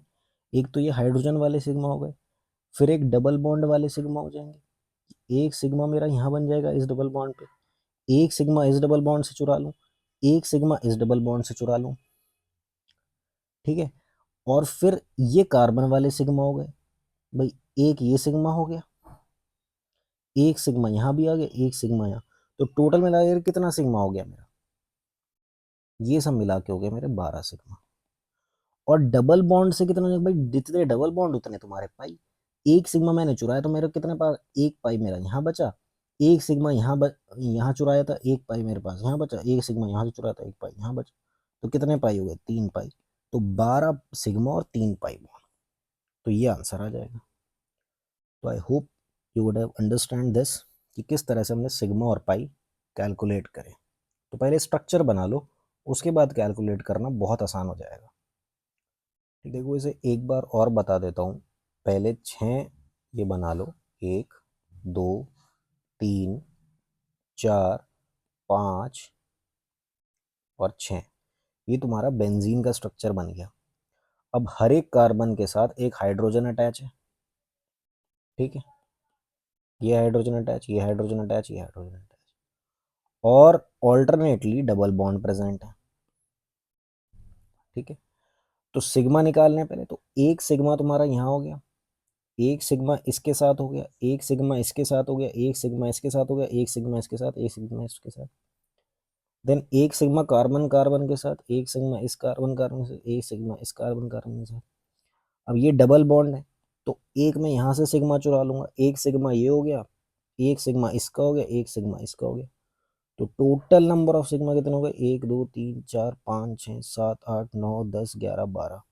तो 12 मेरे पास सिग्मा हो गए। अब पाई कितने बचे, जो ये डबल बॉन्ड है, एक तो मैंने यहाँ से चुरा लिया था, तो जो बचा हुआ मेरे पास हो गया वो क्या हो गया, पाई बॉन्ड हो गया। तो ये पाई हो जाएगा, इसका ये पाई हो जाएगा, ये पाई हो जाएगा, तो तीन क्या हो जाएंगे मेरे पास, पाई। तो अभी बेंजीन के स्ट्रक्चर में, ये बेंजीन का स्ट्रक्चर है, इसमें मेरे पास 12 सिग्मा हो गए और 3 पाई हो गए। सिंपल। अब देखो इसमें बोल रहा है कि which of the following is not a noble gas. अब देखो नोबल गैस जो होती हैं, या जिन्हें कह लो हेलो, जो तुम्हारी ऐसी एलिमेंट्स होते हैं जिनके आउटर मोस्ट शेल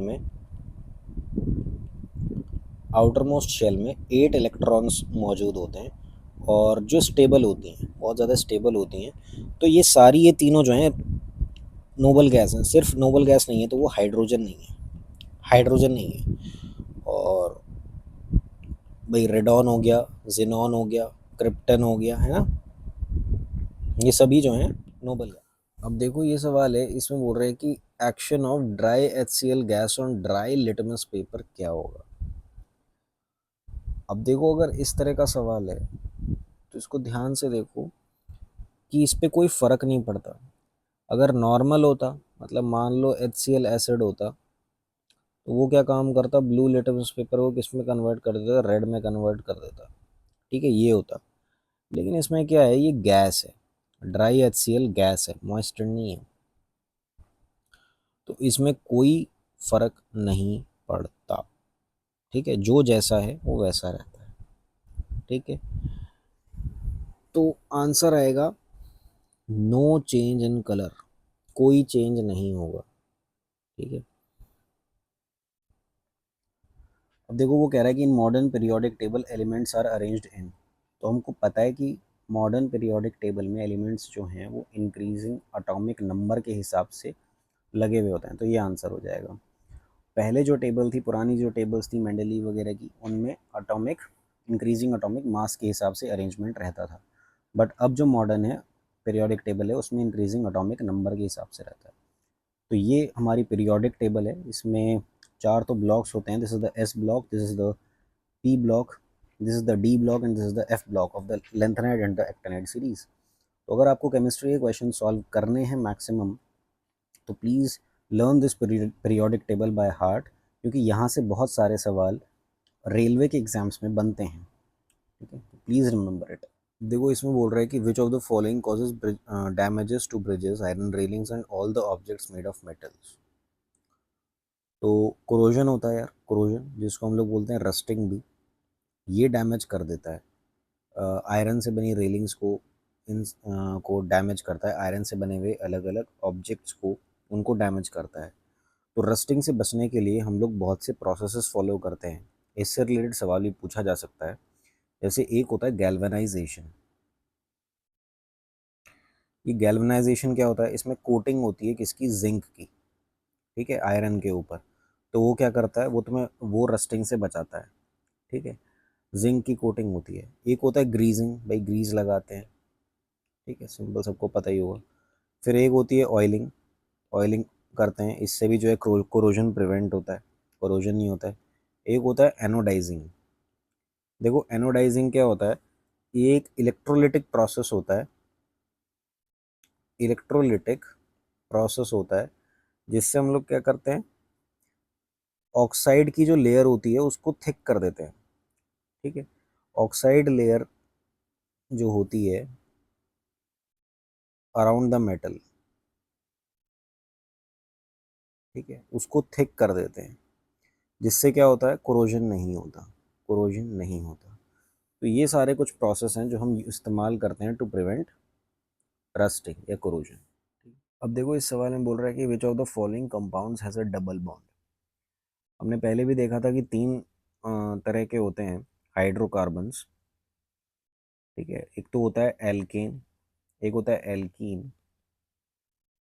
एक होता है एल्केन, एक होता है एल्कीन, एक होता है एल्काइन।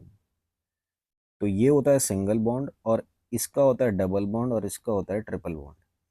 इसको हम लोग क्या बोलते हैं, सैचुरेटेड हाइड्रोकार्बन।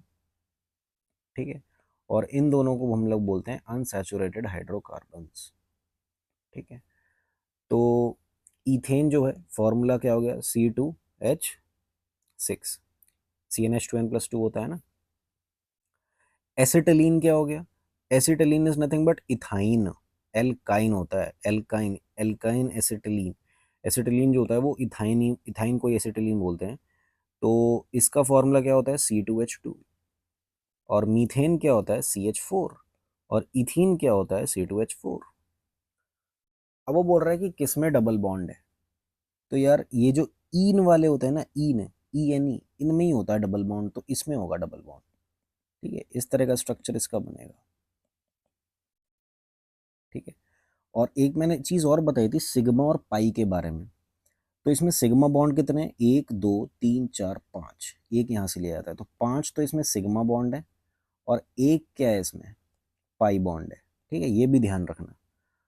तो एसिटिलीन गैस का यूज़ जो है वो वेल्डिंग में बहुत होता है, ये बात ध्यान रखना, ये एक एप्लीकेशन है, प्लीज़ रिमेंबर दिस। अब कह रहा है किसी चीज़ का 3/4 जो है किसी चीज़ का वो 7/8 के बराबर है। तो 5/7 ऑफ x क्या हो जाएगा, x को क्या लिखोगे, 7 × 4 / 3 × 8, है ना। तो 5/6 आ जाएगा, ये आंसर होगा। अब देखो वो कह रहा है कि अगर एक सॉल्यूशन जो है वो टर्न कर रहा है ब्लू लिटमस को रेड में, तो देखो जब भी ऐसा होता है कि तुम्हारा ब्लू कलर का लिटमस जो पेपर जो है वो रेड कलर में कन्वर्ट हो रहा है, मतलब डेंजर साइन, इसको ऐसे याद रखो, डेंजर साइन। और डेंजर किसके साथ होगा, एसिड के साथ होगा, लग गया तो फूंक देगा, तो ये एसिड ही होगा, ये एसिड ही होगा। वेयर एज अगर इसका रिवर्स हो जाए कि रेड कलर का अगर तुम्हारा लिटमस पेपर है और वो ब्लू में कन्वर्ट हो जाए, तो वो क्या होगा, वो फिर एक बेस होगा। ठीक है, तो अब वही बात हो रही थी कि अगर एक ब्लू पेपर जो है वो रेड में कन्वर्ट हो रहा है, मतलब कि वो एक एसिड है, तो उसका एसिड का पीएच क्या होगा, लेसर देन 7, क्योंकि 7 तो न्यूट्रल का हो जाएगा, 8 बेस का हो जाएगा, 9 बेस का हो जाएगा, 6 एक ऐसा वो होगा जो एसिड का पीएच को दर्शा रहा है। तो इसका आंसर क्या आ जाएगा, 6। अब देखो इस सवाल में वो बोल रहा है कि which of the following elements replaced एका एल्यूमिनियम इन मेंडलीव्स पीरियोडिक टेबल। अब यार हमने एल्यूमिनियम तो सुना था, ये एका एल्यूमिनियम क्या है। तो देखो इसके समझने के लिए हमें मेंडलीव की पीरियोडिक टेबल पे पहले जाना पड़ेगा। मेंडलीव था, साइंटिस्ट था, उसने जो है पीरियोडिक टेबल बनाई थी, और उसने क्या आधार रखा था, उसने कहा था कि प्रॉपर्टीज जो होती हैं एलिमेंट्स की, ठीक है, are a function of atomic mass, वो एटॉमिक मास पे डिपेंड करती हैं। ठीक है, उसने ऐसा कहा था, जबकि प्रेजेंट डे जो है वो ऐसा कहती है कि प्रॉपर्टीज जो होती है एलिमेंट्स की वो फंक्शन किसके हैं, एटॉमिक नंबर के। खैर उसने जो है इस आधार पे, एटॉमिक मास वाले आधार पे 63 एलिमेंट्स को क्लासिफाई करा, 7 रोज में और 8 कॉलम्स में, 63 एलिमेंट्स को इनमें उसने क्लासिफाई कर दिया।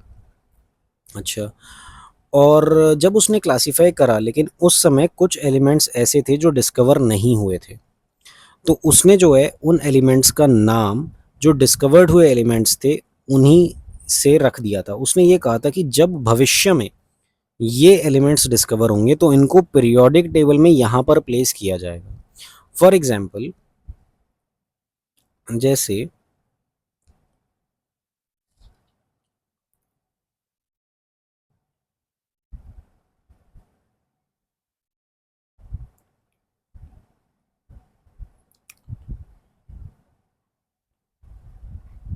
अब यहाँ वाला जो एलिमेंट था ये डिस्कवर नहीं करा था उसने, ये सारे तो लिख दिए थे, लेकिन यहाँ वाला डिस्कवर नहीं हुआ था, तो उसे ये नहीं पता था यहाँ पे मैं किसे रखूँ। तो उसने ये कहा कि भविष्य में एक एलिमेंट डिस्कवर होगा जिसकी प्रॉपर्टीज़ इनसे मैच करती होंगी, बोरॉन एल्यूमिनियम से मैच करती होंगी, और उसने इसका नाम रख दिया एका एल्यूमिनियम, एका एल्यूमिनियम। तो ये है वो एका एल्यूमिनियम। तो ये जो एका एल्यूमिनियम था यही बाद में जाके डिस्कवर हुआ, और ये क्या हुआ, गैलियम। तो आंसर है गैलियम। नाउ इसी की तरह क्या और भी एलिमेंट्स थे जो उसने छोड़े थे, हाँ, एक उसने छोड़ा था एका बोरॉन, एका बोरॉन। तो एका बोरॉन जो था बाद में क्या डिस्कवर हुआ था, वो स्कैंडियम, स्कैंडियम। और एक था एका सिलिकन, वो क्या बना था बाद में जाके? जर्मेनियम। वो जर्मेनियम डिस्कवर हुआ था। तो ये सब इम्पॉर्टेंट हैं, 5 स्टार क्वेश्चन है, ये ज़रूर ज़रूर आएंगे एग्जाम में। प्लीज़ रिमेंबर दिस कि एका एल्यूमिनियम बाद में क्या बना, एका बोरॉन बाद में क्या बना, और एका सिलिकॉन बाद में क्या बना। ठीक है, अब देखो इस सवाल में वो क्या कह रहा है कि which of the following process will take place the slowest for the same quantity of liquid. तो कौन सा प्रोसेस सबसे धीरे चलेगा इनमें से? देखो इवेपोरेशन होगा, इवेपोरेशन होगा, क्योंकि देखो इसमें क्या होता है इवेपोरेशन में कि लिक्विड जो है वो वेपर में कन्वर्ट तो होता है, ठीक है, एट रूम टेम्परेचर होता है, लेकिन एट रूम टेम्परेचर, और ऐसे नहीं कि एकदम से बॉयल हो जाना, that is not evaporation. Evaporation में क्या होता है कि जो सरफेस मॉलिक्यूल्स होते हैं, सरफेस के जो मॉलिक्यूल्स होते हैं उनकी काइनेटिक एनर्जी क्या हो जाती है, इंक्रीज हो जाती है, ठीक है, जिसकी वजह से जो पूरे लिक्विड जो होता है उसकी काइनेटिक एनर्जी क्या हो जाती है, एवरेज काइनेटिक एनर्जी वो डिक्रीज हो जाती है। तो इसकी वजह से जो वेपर्स हैं, ठीक है, वो एस्केप कर जाते हैं। तो इसकी वजह से क्या होता है, कूलिंग हो जाती है, कूलिंग इफेक्ट आता है, ठीक है। तो इवेपोरेशन कूलिंग इफेक्ट लेकर आता है। तो जो हमारे स्वेट आता है, जो पसीना आता है एकदम से, जब हवा लगती है, हवा चलती है, तो वो भी इवेपोरेट होता है और इसी वजह से हमें कूलिंग फील होती है। फ्रीजिंग क्या होता है भाई? फ्रीजिंग जो है लिक्विड को सॉलिड में कन्वर्ट कर देना at 0 degree temperature, that is freezing. Boiling क्या हो गया? बॉइलिंग हो गया लिक्विड को वेपर में कन्वर्ट कर देना, ठीक है, एट 100 डिग्री सेंटीग्रेड। तो इससे पहले होगा ही नहीं है, लेकिन ये रूम टेम्परेचर पे ही होना शुरू हो जाएगा, लेकिन होगा लेट, होगा लेट। कंडेंसेशन एवरीबडी नोज, है ना, कंडेंस कर देना। तो ये है। अब देखो ये बहुत इंपॉर्टेंट सवाल है, बहुत फेमस सवाल है कि सॉलिड कार्बन डाइऑक्साइड को क्या बोलते हैं? तो ये ड्राई आइस होती है, dry ice, solid carbon dioxide, ठीक है। एक तो सिंपल CO2 हो गई गैस, तो जो सॉलिड वाली होती है CO2, ये होती है ड्राई आइस। अब देखो इस सवाल में वो बोल रहा है कि a dash flame is produced when the oxygen supply is sufficient. तो फ्लेम जो होते हैं ना, depending on their colour type हम बता सकते हैं कि इसका कंबशन किस तरह का हो रहा है। जैसे फ्लेम जो होता है एक ब्लू कलर का होता है, एक येलो का होता है, एक रेड कलर का भी होता है, एक ऑरेंज कलर का भी होता है। तो ब्लू कलर का अगर फ्लेम दिखेगा तो इसका मतलब क्या होगा कि उसका कंप्लीट कंबशन हो रहा है, कंप्लीट कंबशन हो रहा है, और कम कंप्लीट कंबशन हो रहा है, और ये बेस्ट होता है इसमें, मतलब इसको ऑक्सीजन सप्लाई सफिशिएंट मिल रही है, ठीक है। अगर तुम्हारा ऑरेंज होता है, ठीक है, तो मतलब कम हो रहा है, इनकम्प्लीट हो रहा है कंबशन, इनकम्प्लीट हो रहा है, बट फिर भी थोड़ा बहुत हो रहा है। रेड में क्या होगा, बिल्कुल इनकम्प्लीट कंबशन हो रहा है, ठीक है, और ये सबसे कम हॉट होगा, लीस्ट हॉट। अगर उतने ही टाइम के लिए तुमने आग इतनी रेड फ्लेम दिया किसी को, तो वो सबसे कम हीट होगा। उतने ही टाइम के लिए अगर तुमने ब्लू फ्लेम दिया तो वो हॉटेस्ट होगा, ठीक है। तो ऑक्सीजन सप्लाई सफिशिएंट किस में होगी? ब्लू वाले में होगी, ठीक। देखो वो पूछ रहा है कि in modern periodic table which of the two periods contain 8 elements each. तो देखो सबसे पहला पीरियड जो होता है उसमें तो मैं आपको पीरियोडिक टेबल ही अगर दिखाऊं तो ये है हाइड्रोजन, ये है हीलियम, तो ये तो फर्स्ट पीरियड हो गई ना, ठीक है। इसके बाद ये आया सेकंड पीरियड। तो कितने एलिमेंट हो गए? 1 2 3 4 5 6 7 8, तो एक तो हो गया सेकंड पीरियड। फिर 1 2, अगेन इसमें भी 8, तो एक हो गया थर्ड पीरियड। लेकिन इसके बाद जो आएंगे ये वाले ट्रांजिशन एलिमेंट्स भी काउंट हो जाएंगे, ट्रांजिशन मेटल्स भी काउंट होंगे, ठीक है। तो 8 के साथ साथ ये वाले जुड़ जाएंगे, 10 ये जुड़ जाएंगे, तो तब हो जाएंगे 18। तो इसमें 18, देन इसमें 18, देन इसमें क्या हो जाता है, इसमें जो है ये 14 लैंथनम भी जुड़ जाएंगे, 14 लैंथनाइड भी जुड़ जाएंगे। तो 18 तो ये हैं ही, 18 प्लस 14 लैंथनाइड जुड़ जाएंगे। इसमें क्या हो जाएगा, 18 तो ये हैं ही और ये नंबर जुड़ जाएगा एक्टिनाइड्स का, तो 18 प्लस 14, तो कितने हो गए? 32 है ना। तो 32 इसमें, 32 इसमें। तो अगर मैं कहूँ कि फर्स्ट एंड सेकंड पीरियड में कितने एलिमेंट हैं, सॉरी फर्स्ट पीरियड में कितने एलिमेंट हैं, तो 2 एलिमेंट हैं। सेकंड पीरियड में मैं कहूँ कितने एलिमेंट हैं, तो 8 एलिमेंट हैं। थर्ड पीरियड में मैं कहूँ कितने एलिमेंट हैं, अगेन 8 एलिमेंट हैं।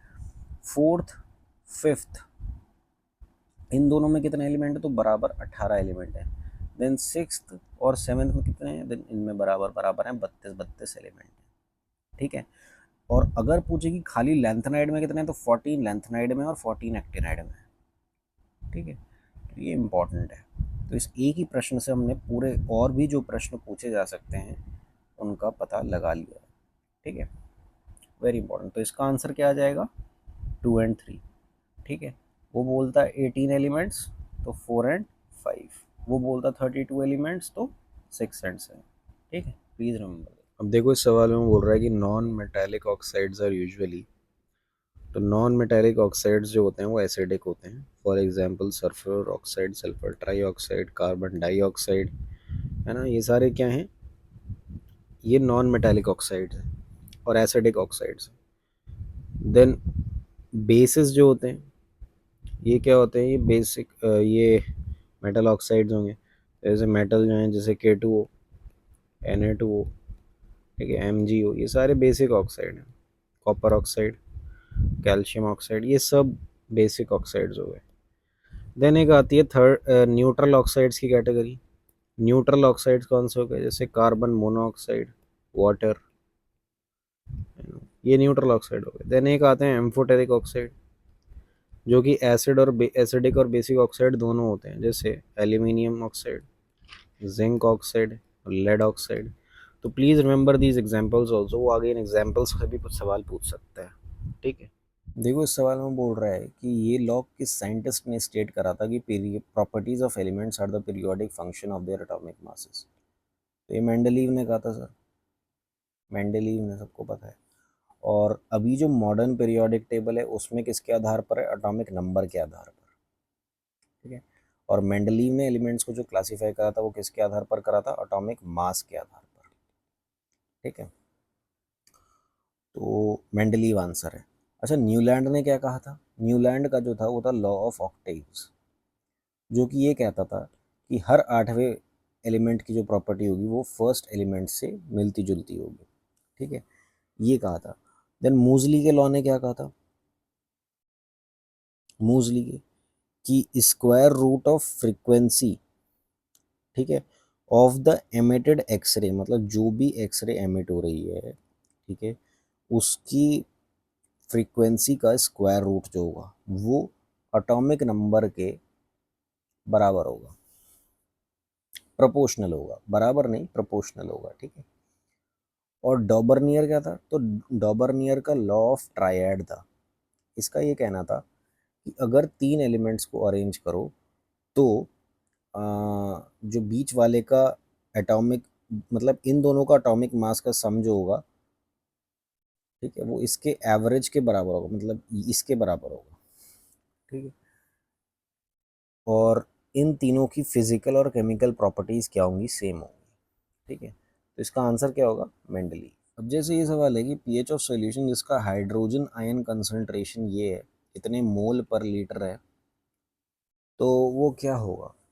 ठीक है, वो क्या होगा, तो देखो पीएच निकालने का ये तरीका होता है कि minus of log at base 10 concentration of hydrogen ions, ये होता है फॉर्मूला। और पीएच क्या होता है, किसी भी एसिड की वैल्यू जो है हम लोग, या बेस की वैल्यू जो है हम लोग पीएच से निकालते हैं। मतलब आपने एसिड डाला, ये आपका पानी था, आपने इसमें एसिड डाल दिया, अब इसने, एसिड ने हाइड्रोजन आयंस जो है वो रिलीज कर दिए। ठीक है, तो पीएच जो है, इस सॉल्यूशन का पीएच मैं कैसे बताऊंगा, मैं उसमें हाइड्रोजन आयन की कंसंट्रेशन को देखकर बताऊंगा। ठीक है, तो ये फॉर्मूला होता है उसका। ठीक है, तो अब मुझे कंसंट्रेशन दे रखी है, तो मैं लिखूंगा -log 10 1 × 10⁻⁻⁵, ये दे रखी है। ये इसकी वो थी मोल पर लीटर। ठीक है, कि इतने मोल। ठीक है, मोल क्या है, एक्चुअली ग्राम्स को ही समझो आप मोल, ठीक है, ग्राम्स को या कोई भी यूनिट हो गई, इसकी जो है हम यूनिट आयंस की मोल में बात करते हैं हम लोग, मोल में। जैसे हम लोग अपने वेट की किलो में बात करेंगे, आयंस की बात या फिर एटम्स की बात हम लोग मोल्स में करेंगे, ठीक है। तो अब जैसे ये होता है, ठीक है, कि तो लॉग एट बेस 10 और यहाँ पर ए हो, तो ये क्या हो जाता है, ये इधर चला जाता है, सॉरी ए की पावर अगर क्यू हो तो क्यू इधर आ जाता है, तो क्यू लॉग 10 ए इस तरह से हो जाएगा। तो वही काम हम इसमें करेंगे कि ये क्या आ जाएगा, -5 मेरा इधर आ जाएगा, तो ये माइनस माइनस प्लस हो जाएगा, +5 लॉग एट बेस 10 और 1, सॉरी एट 10, है ना, लॉग एट बेस 10 10, और लॉग एट बेस 10 और 10 इसकी वैल्यू क्या होती है, 1 होती है, तो ये क्या रह जाएगा मेरा, 5 रह जाएगा, तो 5 क्या आ जाएगा, आंसर हो जाएगा, ठीक है। तो ये फॉर्मूला ध्यान रखना कि अगर ए लॉग एट बेस 10, है ना, और लॉग एट बेस 10 ए की पावर अगर बी है, तो वो क्या हो जाता है, बी लॉग एट बेस 10 ए। अब देखो पूछ रहा है कि how many atoms will 1 mole of carbon 12 contain. तो 1 मोल क्या होता है, तो 1 मोल एक यूनिट होती है। जिस तरह से हम कोई भी चीज़ खरीद रहे हो आप, ठीक है, तो किलो एक यूनिट होती है, ठीक है, कि 1 किलो दे दो, या किलोमीटर, वो 1 किलोमीटर भागा, ठीक है, या फिर आप ग्राम्स के लो, 100 ग्राम्स कोई चीज़ दे दो, तो ग्राम एक यूनिट हो गई। तो इसी तरह से एटम्स के केस में, आयंस के केस में, मॉलिक्यूल्स के केस में, ठीक है, कि इसमें इस एलिमेंट में इतने एटम्स थे, मान लो वो कहता है 1 मोल एटम थे, तो हम उसको मोल में बोलते हैं। तो मोल क्या है, ये एक यूनिट है और कुछ नहीं है, एक यूनिट है। तो 1 मोल, तो 1 मोल की वैल्यू क्या होती है, 6.023 इंटू 10⁻23। तो ये हो जाएगा आंसर, 6.02 इंटू 10⁻23। अच्छा, जानकारी के लिए एक बार ये और देख लो कि C12 क्या होता है। तो कार्बन का आइसोटोप होता है C12, C12 is the isotope, ठीक है।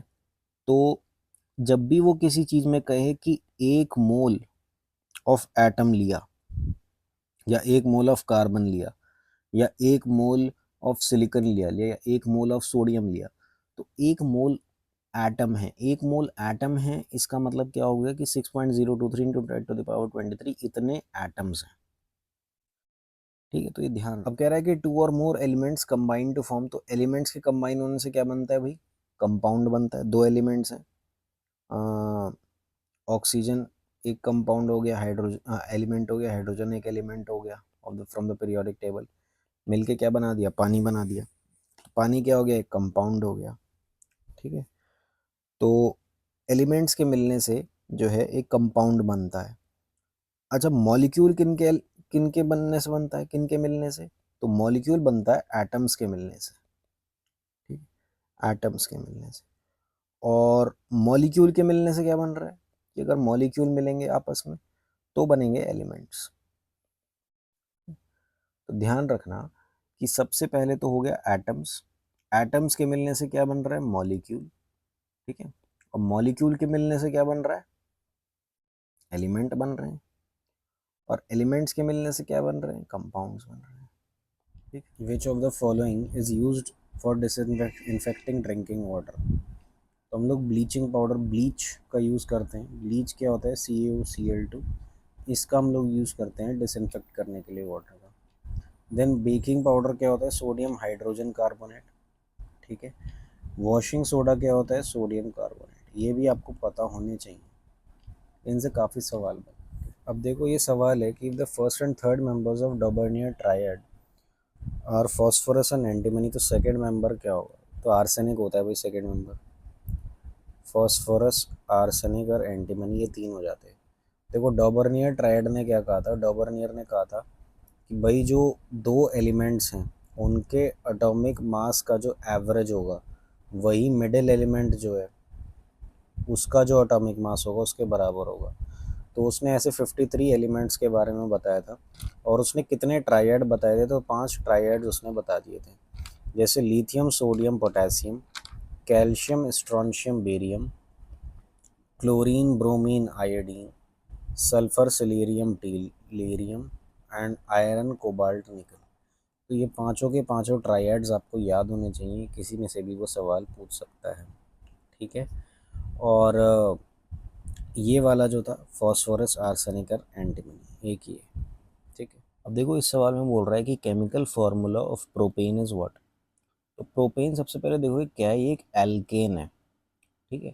तीन तरह के हमने बताए थे हाइड्रोकार्बन्स होते हैं पहले भी, कि एक होता है एल्केन, एक होता है एल्कीन, एक होता है एल्काइन। ठीक है, ये तीन तरह के, तो ये एक एल्केन है। तो सबके फॉर्मूले अलग अलग चलते हैं। तो इसका फॉर्मूला क्या होता है, CnH2n+2। ठीक है। अब प्रोपेन की बात कर रहा है, तो प्रोपेन देखो पहला जिसमें एक कार्बन होता है वो होता है मीथेन, जिसमें दो कार्बन होते हैं वो होता है ईथेन, जिसमें तीन कार्बन होता है वो होता है प्रोपेन। तो यहाँ पर क्या कर लो, तीन कार्बन रख दो, तो हाइड्रोजन कितने हो जाएंगे, 3 2 6 7 8, 8 हाइड्रोजन हो जाएंगे। तो C3H8 जो है वो क्या है, फॉर्मूला है किसका, प्रोपेन का। तो ये आंसर आ जाएगा। ठीक है। और बाकी बातें हमने बताई रखी हैं भाई, एल्केन का तो CnH2n+2 होता है, एल्कीन का क्या होता है CnH2n, और एल्काइन का क्या होता है CnH2n-2। ये तीन फॉर्मूले होते हैं, इन्हें ध्यान रखना है। और एल्केन जो होता है इसमें सिंगल बॉन्ड प्रेजेंट होता है। ठीक है। और एल्कीन जो होता है इसमें डबल बॉन्ड प्रेजेंट होता है, और एल्काइन जो होता है इसमें ट्रिपल बॉन्ड प्रेजेंट होता है। ये बात भी आप ध्यान रखना। और जो सिंगल सिंगल बॉन्ड होते हैं, ठीक है, सिंगल वो सिग्मा बॉन्ड होते हैं। और डबल बॉन्ड जैसे हो गया तो उसमें एक सिग्मा बॉन्ड होता है, एक पाई बॉन्ड होता है। और ट्रिपल बॉन्ड जो होता है उसमें एक सिग्मा होता है और दो क्या होते हैं, पाई बॉन्ड होते हैं। ठीक है। तो please remember all this. Now अब देखो बोल रहा है which of the following metals can not be easily cut with a knife. अब आप देखो ये वाले जो है एक ही ग्रुप को बिलोंग कर रहे हैं, लिथियम, पोटेशियम, सोडियम। ये वाला है एल्कली मेटल्स। ठीक है। इनके लास्ट शेल में जो है एक ही इलेक्ट्रॉन है। ठीक है भाई, ये थ्री हो गया है ना, lithium, then sodium, okay, then potassium. तो इनके लास्ट शेल में जो है एक ही इलेक्ट्रॉन है, और इनकी प्रॉपर्टीज़ जो हैं वो सारी मैच करेंगी, एक ही ग्रुप को बिलोंग कर रहे हैं। हमें पता है कि सोडियम जो है वो इतना सॉफ्ट है that it can be cut with a knife. तो ये भी उसी तरीके के हैं कि that they can be cut with a knife, but aluminium ऐसा नहीं है। Aluminium can not be easily cut with a knife, और एल्यूमिनियम जो है ये इस ग्रुप में आता भी नहीं है। तो एल्यूमिनियम की प्रॉपर्टीज भी इससे मैच नहीं करेंगी। तो आंसर क्या आ जाएगा, देखो कह रहा है कि elements arranged in modern periodic table, कैसे arranged in modern periodic table. तो in the increasing order of their atomic number, not atomic mass. ये एटॉमिक नंबर के बेसिस पे अरेंज्ड है। ठीक है। एटॉमिक मास के बेसिस पर तो वो कहा था मेंडलीव ने। ठीक है, increasing order of their mass number, लेकिन in the increasing order of their atomic number, ये किस कौन सा है, ये मॉडर्न पीरियोडिक टेबल का।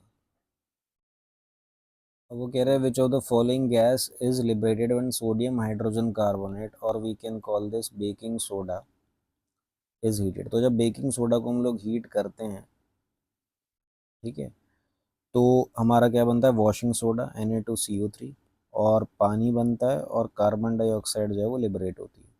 इसको ध्यान रखना, इसको बोलते हैं वॉशिंग सोडा। ठीक है, सोडियम कार्बोनेट को, और इसे हम लोग बोलते हैं बेकिंग सोडा। ठीक है। तो कौन सी गैस लिबरेट हो रही है, तो कार्बन डाइऑक्साइड लिबरेट हो रही है। ठीक है। तो ये ज़रूर ध्यान रखना। अब देखो वो बोल रहा है कि Z dash is amphoteric in nature. तो इनमें से कौन सा जो है वो एम्फोटेरिक होता है। अब एम्फोटेरिक ऑक्साइड क्या होता है, तो that can react with both acid and base. किसी के साथ भी रिएक्ट कर सकते हैं, जो मतलब जो एसिडिक ऑक्साइड की तरह भी बिहेव करेंगे और जो बेसिक ऑक्साइड की तरह भी बिहेव करे, वो क्या कहलाते हैं, वो एम्फोटेरिक ऑक्साइड कहलाते हैं। ठीक है। और एम्फोटेरिक ऑक्साइड के एग्जाम्पल क्या होते हैं, मैं वो बता देता हूँ। Zinc oxide, aluminium oxide, lead oxide. ये कुछ एग्जांपल्स हैं जो एम्फोटेरिक ऑक्साइड्स के एग्जांपल है। तो यहाँ पर उनमें से एक मौजूद भी है जिंक ऑक्साइड।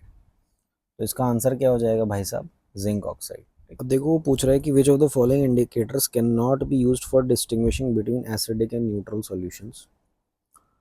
तो देखो ये फिनोल्फ्थलीन क्या होता है, फिनोल्फ्थलीन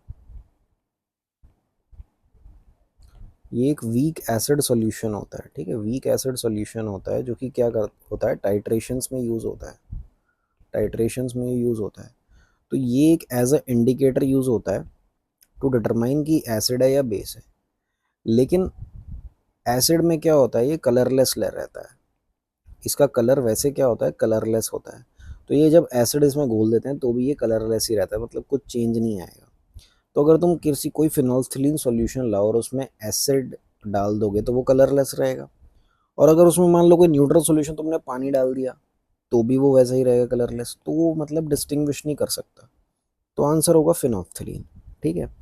लेकिन अगर तुमने मान लो बेस डाल दिया फिनोल्फ्थलीन में, अगर तुमने फिनोल्फ्थलीन में बेस डाल दिया तो वो किस कलर का हो जाएगा, पिंक कलर का, कलरलेस से पिंक हो जाएगा, ठीक है।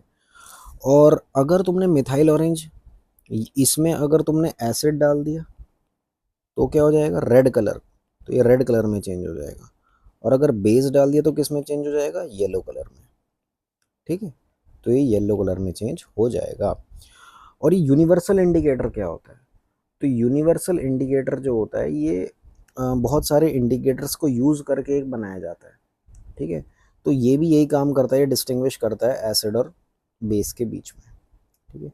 तो इसका आंसर ध्यान रखना फिनोल्फ्थलीन होगा। और फिनोल्फ्थलीन जो होता है वो एसिड के साथ रिएक्ट करके कलरलेस ही रहता है, ठीक है। तो देखो इस सवाल में देखो कि कौन सा मेटल जो है वो रिएक्ट नहीं करता कोल्ड या हॉट वाटर में। तो सोडियम तो रिएक्ट कर ही जाता है, हमने सोडियम का पढ़ा था कि ये तो बहुत ज़्यादा रिएक्टिव मेटल है, ठीक है। इसीलिए हम इसको क्या करते हैं, पानी में भी स्टोर नहीं करते बल्कि किस में करते हैं, केरोसिन ऑयल में करते हैं।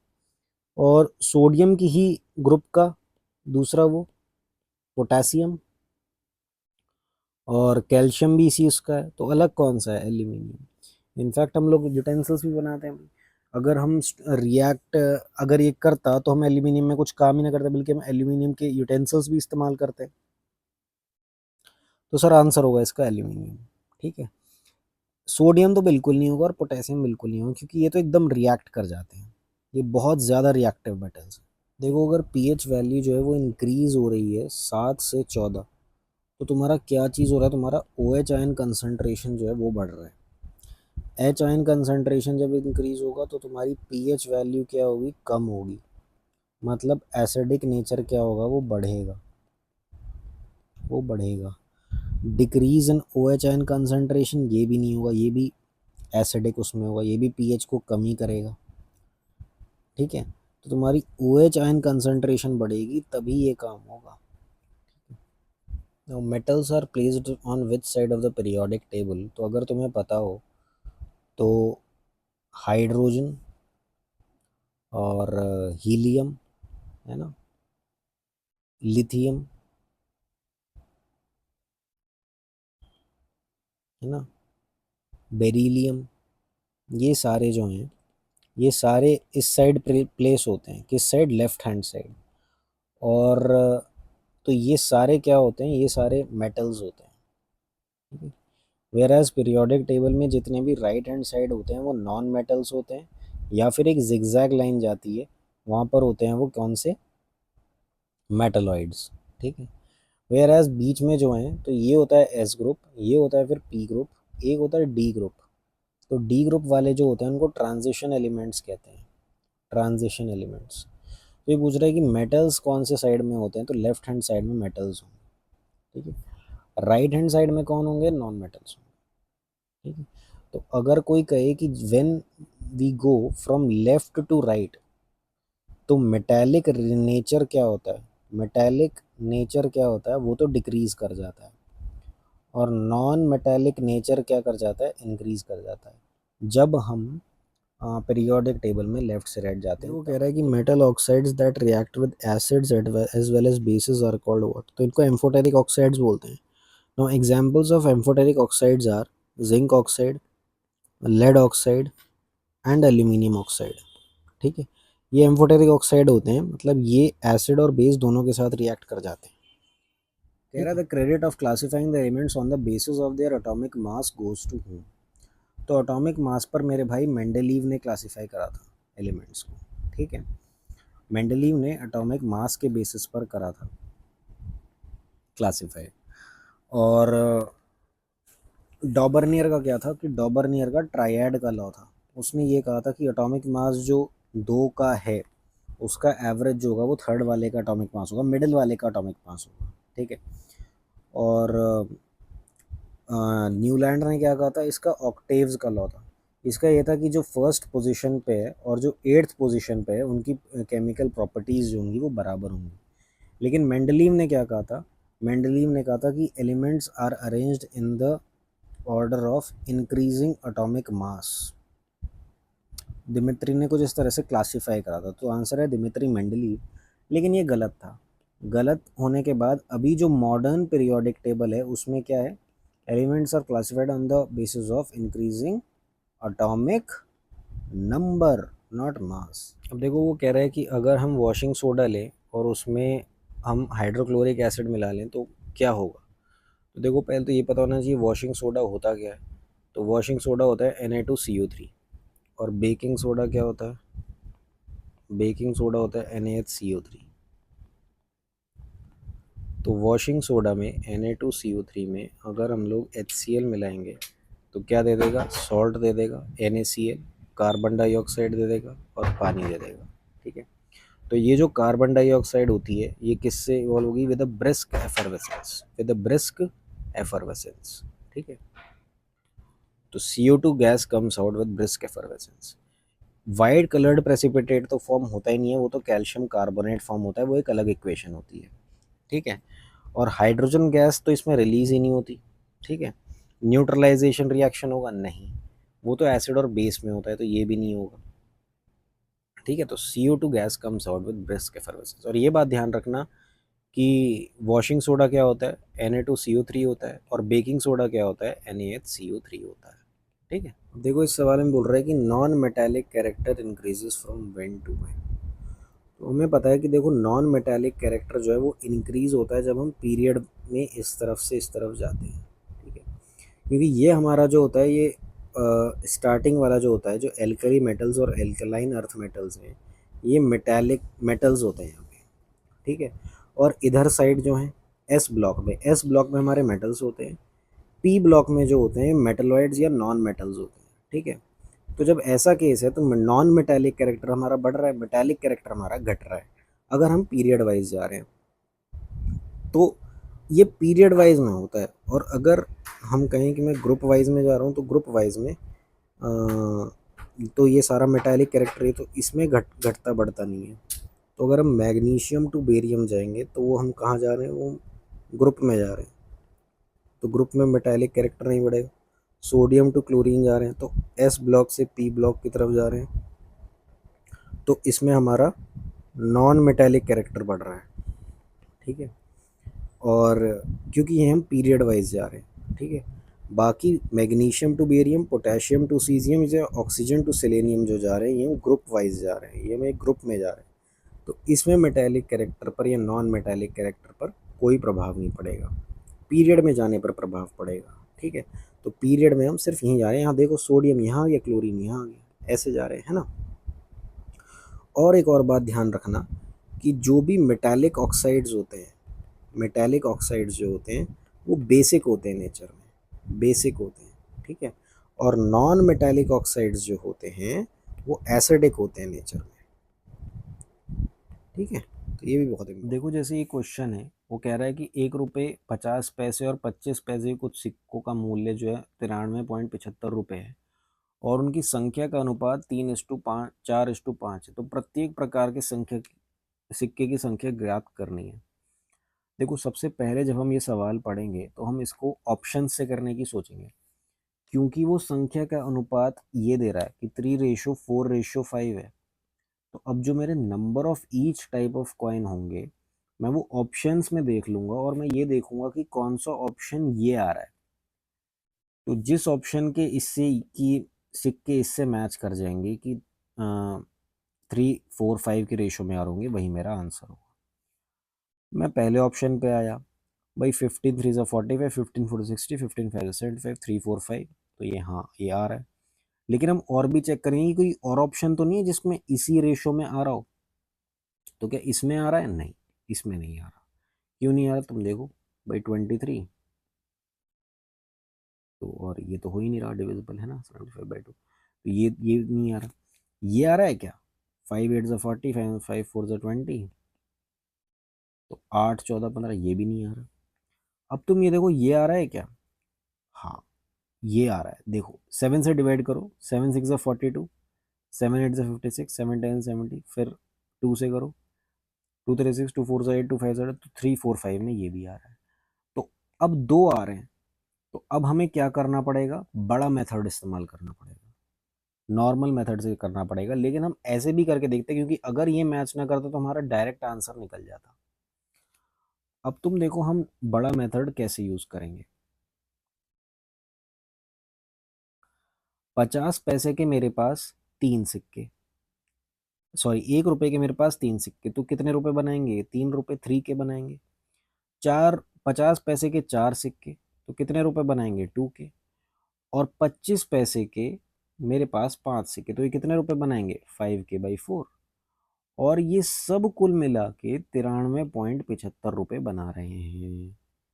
ठीक है, अब ये कितना हो गया? ये हो गया 5 के plus 5 के/4।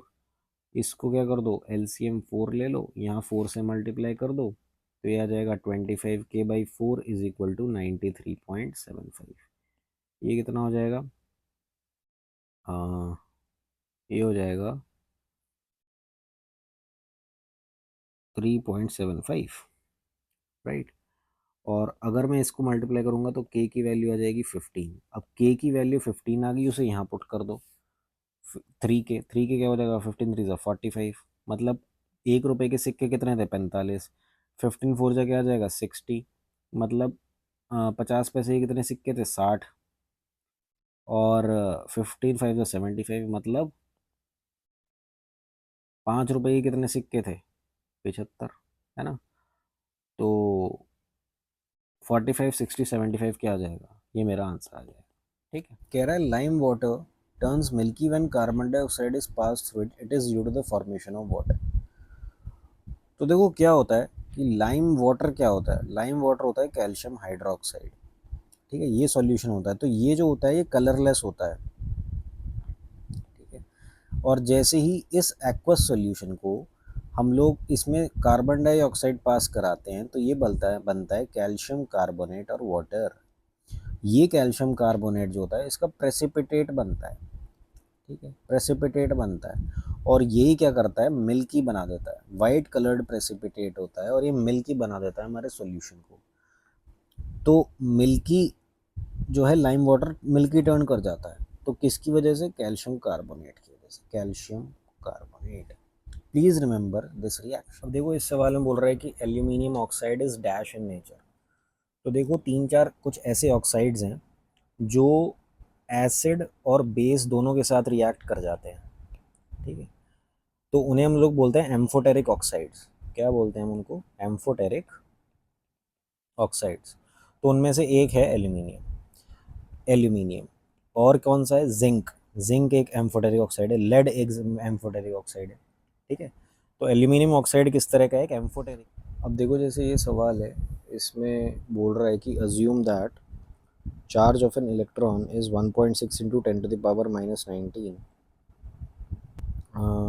coulomb. The number of electrons passing through a section of wire per second when the wire carries a current of 1 ampere. तो पहले इसमें एक तो ये बात पता होना चाहिए कि चार्ज मेरा कितना बन रहा है, जब वो कह रहा है number of electron passing through a section of wire per second.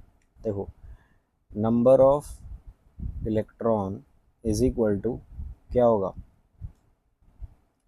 Total charge होगा, टोटल चार्ज होगा। ठीक है, ये चार्ज ऑन 1 इलेक्ट्रॉन है। ठीक है, और ये है नंबर ऑफ इलेक्ट्रॉन। ठीक है, नंबर ऑफ इलेक्ट्रॉन। अब मुझे ये नहीं पता कि मेरे पास टोटल चार्ज कितना है, तो टोटल चार्ज निकालने के लिए मैं क्या करूँगा, Q इज इक्वल टू होता है I इंटू टी, ये मेरा टोटल चार्ज बताएगा। तो करंट कितना है, 1 एम्पियर का दे रखा है, और टाइम कितना है, 1 सेकेंड। ठीक है, तो कितना फ्लो हो रहा है, तो 1 कूलाम फ्लो हो रहा है। तो N इंटू ई जो होगा 1 कूलाम हो गया। तो N into charge on 1 electron is this much coulomb. तो N इज इक्वल टू क्या हो जाएगा, 1/1.6 इंटू 10⁻⁻19। तो ये सॉल्व करोगे तो आएगा 6.25 इंटू 10⁻18। तो यही मेरा आंसर हो जाएगा। ठीक, तो देखो metals can be given different shapes according to our needs because they possess the properties of. तो मतलब दोनों प्रॉपर्टीज जो है वो शेप से रिलेटेड होनी चाहिए। ठीक है, अब कंडक्टिविटी क्या है, कंडक्टिविटी प्रॉपर्टी तो है पर वो मेटल्स की, लेकिन वो शेप से तो रिलेटेड नहीं है भाई। कंडक्टिविटी उनके कंडक्शन से रिलेटेड है, उनके कि भाई वो गुड कंडक्टर्स ऑफ इलेक्ट्रिसिटी होते हैं, तो इससे रिलेटेड है, तो वो शेप से रिलेटेड नहीं है। सोनोरोसिटी कि मतलब वो साउंड प्रोड्यूस करते हैं, तो उससे रिलेटेड है, तो ये भी शेप से रिलेटेड है, तो ये भी नहीं होगा, तो फर्स्ट तो होगा नहीं उत्तर। मैलिएबिलिटी, हाँ ये वाली तो है, ये शेप से रिलेटेड है। इसमें ये होता है कि मेटल्स को जो है बीट कर करके हम लोग एक शीट्स में बना सकते हैं, तो metals can be beaten down to form sheets.